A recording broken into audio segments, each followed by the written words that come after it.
Hi everyone! Space has no boundaries. You must admit that there is something incredibly attractive and mysterious in this dark veil surrounding our planet. Space has been fascinating people for hundreds of years, since the very first time we looked up at the stars. But at the same time, it can be frightening. Space is not only beautiful, but also hostile, and sometimes even deadly to humans. If you end up outside the ship or station, get lost, lose contact, and then what exactly will happen to a person lost in space? We'll try to figure this out today. So, 3, 2, 1, start.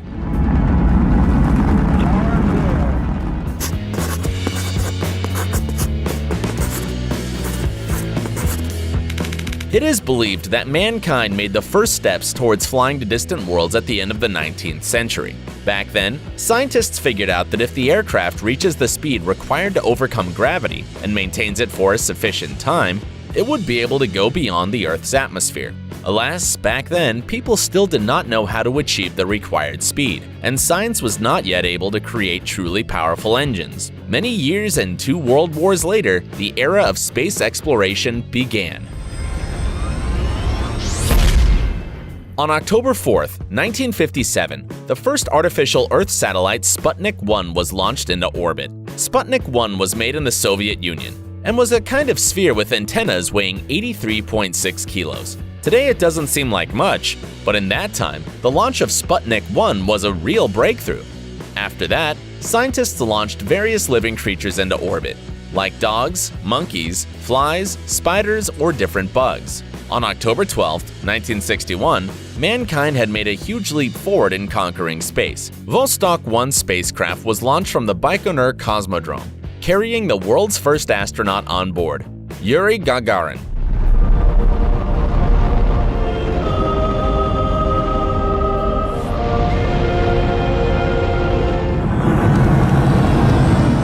After making one revolution around the Earth and traveling 41,000 kilometers, Gagarin returned to Earth, becoming the most famous, respected, and beloved person on the planet for many years to become. Soon after Gagarin's flight, many other space records were made: the first female astronaut, the first multi-seat spaceship, the first spacewalk, the first man to land on the moon.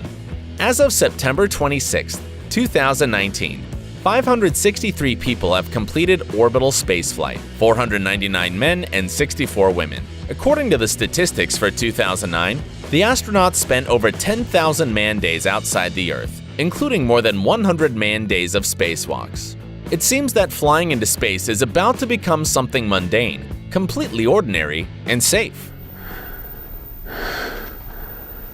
After all, if so many people regularly fly to the stars and even go out into outer space, then there's nothing to be afraid of. The suit is a reliable protection, so nothing will happen to you, right? Nope. The spacesuit can be compared to a small individual spaceship. Can an accident happen on a ship? Sure. And that means that the spacesuit can also fail at the worst possible moment. Anything can happen. For example, an astronaut can be flooded right during his spacewalk. Yep, you heard it right, flooded. This happened to the Italian astronaut Luca Parmitano. During his spacewalk in 2013, water suddenly started to flood his helmet. As it turned out later, water was leaking from the cooling system. And since water does not flow down in zero gravity, it has accumulated in the helmet, getting to the astronaut's eyes, ears, and nose. It was impossible to do anything about it, because in outer space, you can't take off your helmet to throw something away. As a result, Parmitano had to return to the ISS as soon as possible. The astronaut couldn't see a thing, so he reached the gateway using memory. He also somehow managed not to damage the suit, and soon he was safe. We mentioned that the suit was not damaged for a reason. These special suits, which astronauts wear when they go to outer space, are under pressure, and any puncture can lead to lethal consequences. The vacuum is harmful to humans. Without air, human flesh expands to about twice its size, and this can lead to death. This was experienced by the US Air Force pilot Joseph Kittinger, who made a long jump from the stratosphere in 1960. During the jump, his right glove malfunctioned, and his hand swelled. Fortunately, on the ground it went back to normal, but if this happens in space, you'll be in trouble. Any depressurization may cause air loss.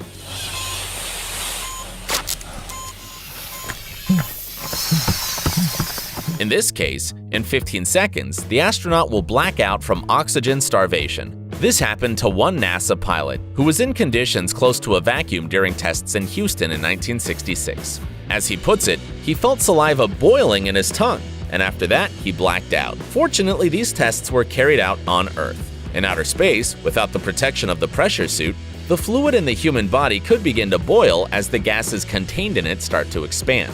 So if it isn't a lack of oxygen that kills you, you'll be killed by something else, and very quickly. That is why astronaut spacesuits are so durable and tough. Moving in them is extremely difficult, and even the simplest action requires a lot of effort.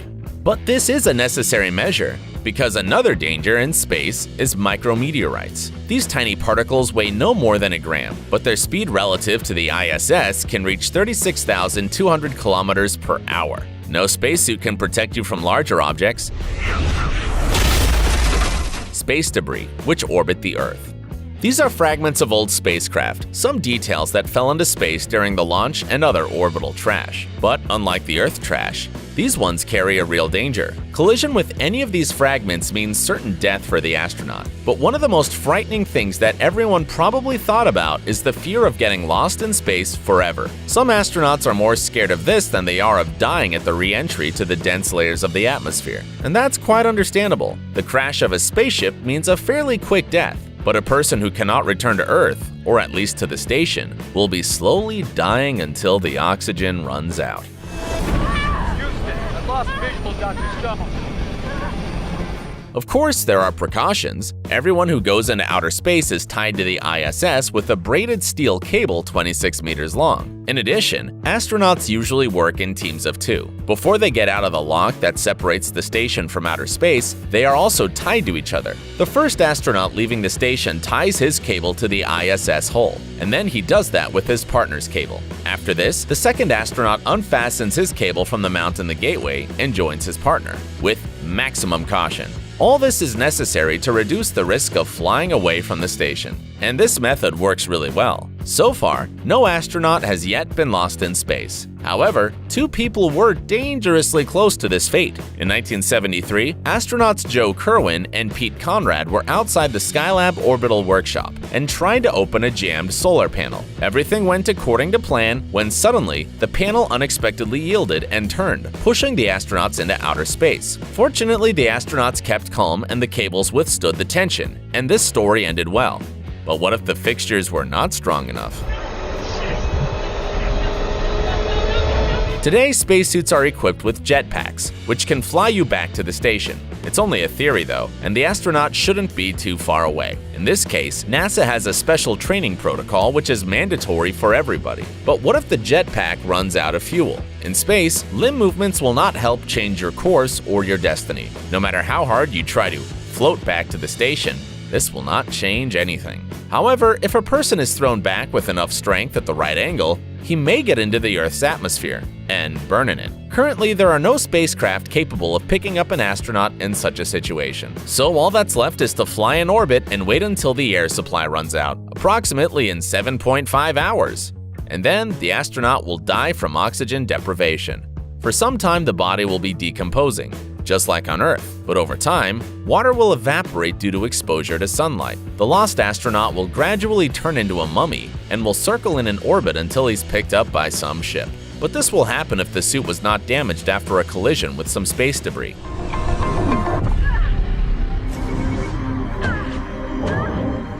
If the suit was damaged, and this can really happen, then all the liquid contained in the body will quickly evaporate. A terrible but quick death. Soon after this, the human body will freeze, not given enough time for the decomposition processes to begin, and yes, it will also turn into a mummy. Well, if for some reason the astronaut ended up in outer space without a spacesuit, then this will most likely be a very fragile mummy. It probably won't fly in orbit long enough to be picked up. However, this all is just a theory. At the moment, there are no corpses in outer space. Yes, some accidents did happen. You probably heard about the crash of the Challenger and Columbia shuttles, as well as the Soviet Soyuz 11 spacecraft. Though the crews did not die in space, but in the atmosphere of the Earth. This is a little different. Most likely, if one of the astronauts died right on board the ISS and not somewhere outside in space, his body would be delivered home, to Earth, and would be buried with honors. People try not to clog the Earth's orbit, let alone leaving the dead astronauts there. However, in outer space, there is still a little part of the human body, the ashes of Clyde Tombaugh, who discovered Pluto. Now it is carried away by the New Horizons probe to the outskirts of the solar system. This will be the first fragment of a human in interstellar space.